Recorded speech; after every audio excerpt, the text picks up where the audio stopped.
చోరీ జరిగిన కేసును ఛేదించినట్లు రాజేంద్రనగర్ డీసీపీ శ్రీనివాస్ వెల్లడించారు. ఈ నెల 9న బాధితుడు కుటుంబంతో సహా వ్యక్తిగత పని నిమిత్తం విజయవాడకు వెళ్లారు. తిరిగి వచ్చేసరికి ఇంట్లో సుమారుగా ₹1 కోటి విలువైన సొత్తు చోరీకి గురైనట్లు గుర్తించారు. దీంతో నార్సింగ్ పోలీసులు బాధితుడు ఆశ్రయించారు.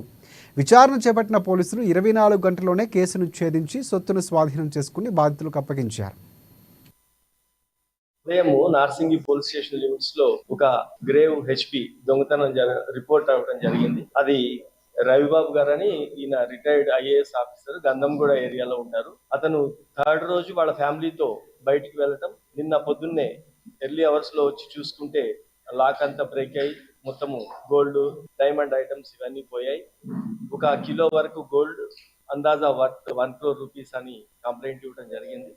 దీంట్లో సైబరాబాద్ క్రైమ్ డీసీపీ గారి ఆధ్వర్యంలో శంషాబాద్ క్రైమ్ టీము, తర్వాత నార్సింగి ఏసీపీ గారు, తర్వాత నార్సింగి పోలీసులు వీళ్ళందరూ కలిసి ఆ జరిగిన విధానాన్ని పట్టి చూస్తే ఎవరో లోకల్ వాళ్లే చేసి ఉంటారని చెప్పి కొంతమందిని సెర్చ్ చేయటం, దాంట్లో ఒకళ్ళు ఇంట్లో లేనందుకు అతన్ని చేజ్ చేయటం, ఫైనల్ గా వితిన్ 24 hours లోనే ఆ గోల్డ్ మొత్తం కూడా రికవర్ చేయటం జరిగింది.